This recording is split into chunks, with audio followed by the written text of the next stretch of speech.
ورحمة الله وبركاته. إن الحمد لله نحمده ونستعينه ونستغفره ونعوذ بالله من شرور أنفسنا ومن سيئات أعمالنا. من يهده الله فلا مضل له ومن يضلله فلا هادي له. ونشهد أن لا إله إلا الله وحده لا شريك له ونشهد أن محمدا عبده ورسوله. أما بعد، أعوذ بالله من الشيطان الرجيم بفضل بسم الله الرحمن الرحيم.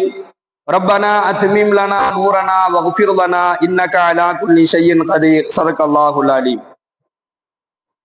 கண்ணியத்திற்குரிய அல்லாஹ்வின் நல்லடியார்களே, சகோதரர்களே, ரப்பனா அத்மிம் லனா நூரனா, எங்கள் இறைவா, எங்களுக்கு எங்களுடைய ஒளியை நீ நிரப்பமாக ஆக்கி வைப்பாயாக. வகுஃபிர் லனா, எங்களை மன்னிப்பாயாக. இன்னக அலா குல்லி ஷைஇன் கதீர், அனைத்து பொருட்களின் மீதும் நீயே ஆற்றல் உடையவன். எல்லாம் வல்ல இறைவன் தன்னுடைய அருள்மறையான திருமறையின் மூலமாக சொல்லக்கூடிய ஒரு செய்தி, யாருடைய பாவங்களை அல்லாஹ் மன்னிக்கின்றான், யாருடைய பாவங்களை அல்லாஹ் மன்னிக்க மாட்டான். இதுல ரெண்டு வகை இருக்கு. ஒண்ணு, ஒருத்தர் பாவத்தை செஞ்சுட்டு அல்லாட்ட அழுது தௌபா கேட்கிறார், யா அல்லாஹ், நான் செய்த பாவங்களுக்கு என்னை மன்னித்து விடு என்பதாக என்ன செய்யறாரு, அழுது தௌபா கேட்கிறார். இந்த தௌபா இருக்குதே, இது அல்லாஹ்விடத்தில் ஆக சிறந்ததாக பார்க்கப்படுது. எந்த அளவுக்கு அப்படின்னு சொன்னா, ஒரு அடியான் அல்லாஹ்விடத்துல தன்னுடைய பாவங்களை நினைத்து அவன் அழுகும் பொழுது, அவன் அழுது அல்லாஹ்விடத்துல தௌபா செய்யும் பொழுது, அல்லாஹ் அதை பார்த்து பெரும் ஒரு மகிழ்ச்சி அடைந்தவனாக தன்னுடைய மலக்குகளை அழைத்து அல்லாஹ் சொல்றான், அந்த அடியானினுடைய ஈமான், அந்த அடியானின் மீது வைத்திருக்கக்கூடிய அந்த ஈமானினுடைய உறுதியை பற்றி அல்லாஹ் அவர்களிடத்திலே பேசுகிறான் என்பதாக நாம் பார்க்கிறோம். இரண்டாவது, ஒரு அடியான் பாவம் செஞ்சிட்டா, செய்த பாவத்தை நினைத்து அவனுடைய உள்ளத்தில் அவன் கவலை கொள்ளப்படும் பொழுது, இப்படி ஒரு பாவத்தை நாம செய்து விட்டோமே என்று சொல்லக்கூடிய ஒரு கவலை அவனுடைய உள்ளத்திலே தொற்றிக் கொள்ளும் பொழுது, தான் செய்த பாவத்தை நினைத்து அவன் கவலை அடையும் பொழுது, அவனும் அல்லாஹ் மன்னிப்பதற்கு, அந்த கவலை கொள்ளுதலே அல்லாஹ் மன்னிப்பு வழங்குவதற்கு ஒரு காரணமாக அமையும். கண்ணியமிக்க அல்லாஹ்வின் நல்லடியார்களே, சகோதரர்களே, ஒரு செய்தியை அல்லாஹ் தன்னுடைய திருமறையின் மூலமாக திரும்ப திரும்ப ஒரு செய்தியை அல்லாஹ் சொல்லக்கூடியவனாக இருக்கிறான். நம்ம குர்ஆனை எடுத்து பார்த்தோம்னா தெரியும், ஒரு சில செய்திகளை அல்லாஹ் திரும்ப திரும்ப சொல்லுவான். அந்த திரும்ப திரும்ப அந்த செய்திகளை சொல்லப்படுவதனுடைய நோக்கம் என்ன அப்படின்னு சொன்னா, அந்த செய்தி தன்னுடைய அடியார்களுடைய உள்ளத்துல ஒண்ணு பதிஞ்சிடணும். நம்ம குர்ஆனை எடுத்து பார்த்தோம் அப்படின்னு சொன்னா, அல்லாஹ் தொழுகையை பற்றி திரும்ப திரும்ப சொல்லக்கூடிய ஒரு செய்தியாக அதை பார்ப்போம். தொடர்ந்து தொழுகையை பற்றி அல்லாஹ் திரும்ப திரும்ப பேசுவான். எங்கெல்லாம் தொழுகையை பற்றி அல்லாஹ் சொல்றானோ அங்கெல்லாம் ஜக்காத்தை பற்றியும் அல்லாஹ் பேசுகின்றான். அதே போன்று இன்னும் சில இடங்கள்ல நம்ம பார்த்தோம் அப்படின்னு சொன்னா, தன்னுடைய வேதனை கடுமையானதாக இருக்கும் என்பதை அல்லாஹ் திரும்ப திரும்ப சொல்லுவான். என்னுடைய வேதனை ரொம்ப கடுமையானதாக இருக்கும், எனவே நீங்க என்ன செய்யுங்க, எச்சரிக்கையாக இருந்துக்குங்க என்பதாக தன்னுடைய திருமறையில திரும்ப திரும்ப அல்லாஹ் சொல்லக்கூடிய வார்த்தைகள். அதே போன்று அல்லாஹ் தன்னுடைய திருமறையில, நான் உங்களை கண்காணிக்கிறேன், நான் உங்களை கவனிக்கிறேன், நான் உங்களை கவனிப்பதில் மிகவும் தீவிரமானவன், நான் கணக்கு பார்ப்பதில் ரொம்ப தீவிரமானவன் என்கின்ற செய்தியை அல்லாஹ் திரும்ப திரும்ப தன்னுடைய திருமறையில சொல்லிக்கிட்டே இருக்கான்.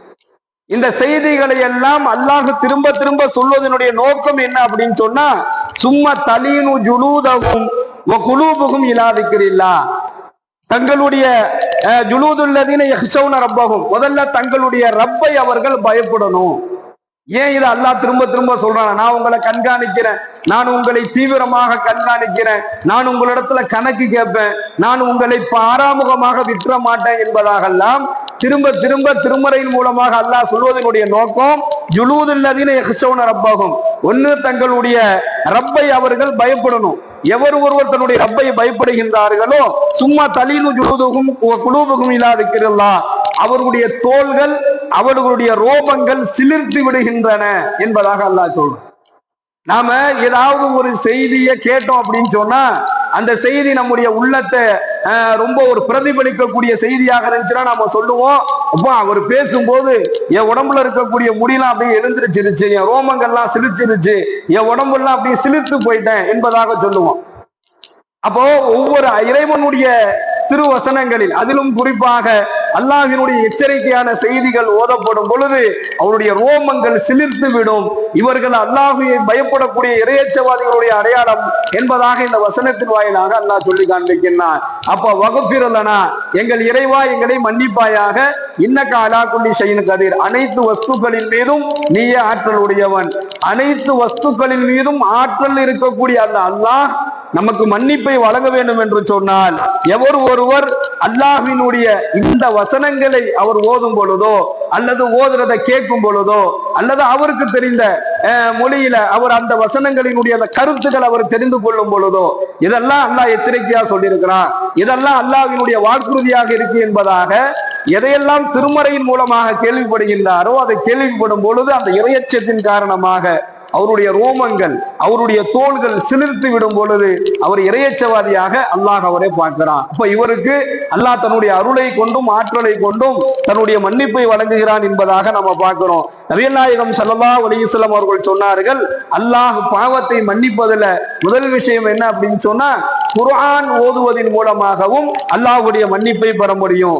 ஹஜ்ரத்னா இப்னு மஸ்ஊத் ரலியல்லாஹு அன்ஹு அவர்களை அழைத்து, அல்லாஹ்வுடைய தூதர் மசூதே நீங்கள் குர்ஆனை ஓதுங்கள் என்பதாக குர்ஆனை ஓத சொல்லி அதை செவிதாழ்த்தி கேட்டுக்கொண்டே இருப்பார்கள் என்பதாக நம்ம ஹதீஸ்ல பார்க்கிறோம்.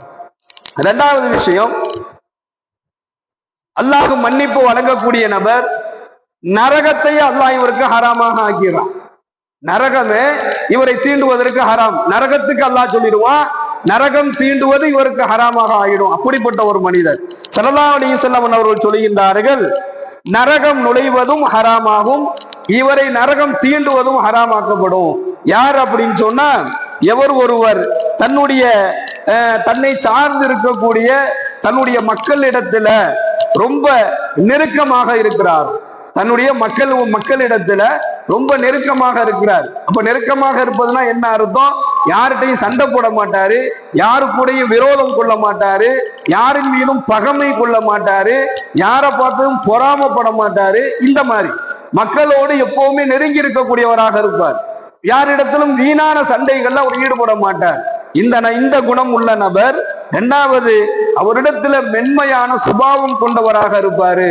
அவர் யாருக்கிட்ட பேசினாலும் அவருடைய பேச்சில மென்மை இருக்கும், அவருடைய பழக்க வழக்கத்துல நல்ல ஒரு மென்மை உடையவராக இருப்பார். அவரு கூட யாரு வேணாலும் ரொம்ப சுலபமாக பழகிடுவாங்க.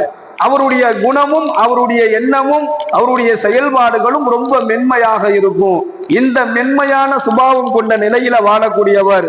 மூன்றாவதாக, நளினமான இயல்பு உடையவர், அதாவது யதார்த்தமான மனிதர். அவர் எதையுமே என்ன செய்ய மாட்டாரு, ஒரு பெரிய பிரச்சனையாகவோ அல்லது ஒரு விரோதமாகவோ அல்லது எந்த ஒரு காரியத்தையுமே தவறாகவோ எடுத்துக்கொள்ளாமல் நளினமான முறையில இயல்பான முறையில மக்களிடத்துல பழகக்கூடியவர். ஸல்லல்லாஹு அலைஹி வஸல்லம் அன்னவர்கள் சொல்லி காண்பிக்கின்றார்கள், மக்களுடன் நெருங்கி நல்ல முறையில் பழகக்கூடியவர், மென்மையான சுபாவம் கொண்டவர், நளினமான இயல்பு கொண்ட யதார்த்தமான மனிதர். இவருக்கு அல்லாஹ் என்ன செஞ்சிருவான் அப்படின்னு சொன்னா, நரகம் தீண்டுவதை இவருக்கு அல்லாஹ் ஹராமாக்கிடுவான்.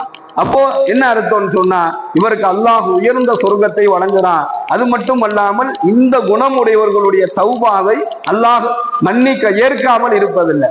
இந்த குணமுடையவர்களுடைய தௌபாவை, இவங்க கேட்கக்கூடிய துவாவை அல்லாஹ் ஒருபோதும் மறுப்பதில்லை என்பதாக நபிகள் நாயகம் ஸல்லல்லாஹு அலைஹி வஸல்லம் அவர்கள் கூறியதாக ஹஜ்ரத்னா இப்னு மஸ்ஊத் ரலியல்லாஹு அவர்கள் அறிவிக்கின்றார்கள். எனவே கண்ணியமிக்க சகோதரர்களே, எந்த குணத்தை கொண்டு அல்லாஹ் விரும்புவானோ அத்தகைய சிறந்த குணங்களை அல்லாஹ் நமக்கும் நம்முடைய குடும்பத்தார்களுடைய சந்ததிகளுக்கும் வழங்குவானாக.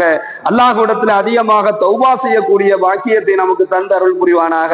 வாயிரதாவானா அல்ஹம்துலில்லாஹி ரப்பில் ஆலமீன். அஸ்ஸலாமு அலைக்கும் வரஹ்மத்துல்லாஹி வபரகாத்துஹு. சுப்ஹானல்லாஹி பிஹம்திஹி சுப்ஹானக்கல்லாஹும்ம வபிஹம்திக வனஷ்ஹது அல்லா இலாஹா இல்லா அன்த வனஸ்தக்ஃபிருக வனதூபு இலைக்.